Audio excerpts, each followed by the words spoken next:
দরজা খুলবো, কিন্তু তুমি আগে বলো 2 আর 2 যোগ করলে কত হয়? এই প্রশ্ন শুনে রাক্ষস তো বিপদে পড়ে গেল। মানুষ হিসাব করতে পারে, কিন্তু রাক্ষসরা তো পড়ালেখা করে না, তারা তো হিসাব করতে জানে না। অনেকক্ষণ চিন্তা করে সে বলল, 2 আর 2 যোগ করলে কত হয়, কত হয়? 2 আর 2 যোগ করলে 5 হয়। এই উত্তর শুনে বাচ্চারা বুঝে ফেললো এটা তাদের বাবা না, অন্য কেউ তাদেরকে ভুলিয়ে ভালিয়ে দরজা খুলে নিতে চাচ্ছে। তখন তালহা বলে, তুমি ভুল উত্তর দিয়েছো, তার মানে তুমি আমার বাবা না। বাবা কখনো এমন ভুল করতেন না।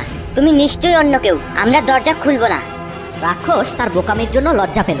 কিছুক্ষণ চুপ থেকে সে আবারও দরজায় শব্দ করল এবং বলল, বাচ্চারা, আমি তোমাদের বাবা, দরজাটা খোলো। তখন তালহা বলল, তোমার পাটা দরজার ফুটো দিয়ে আগে ঢুকিয়ে দাও তো দেখি। রাক্ষস তখন দরজার ফুটো দিয়ে পা ঢুকিয়ে দিল। আর পরবর্তী অংশ দেখতে হলে ভিডিওটি লাইক করে নিচে থাকা লাল রঙের সাবস্ক্রাইব বাটনটা একটু টাচ করে দিও।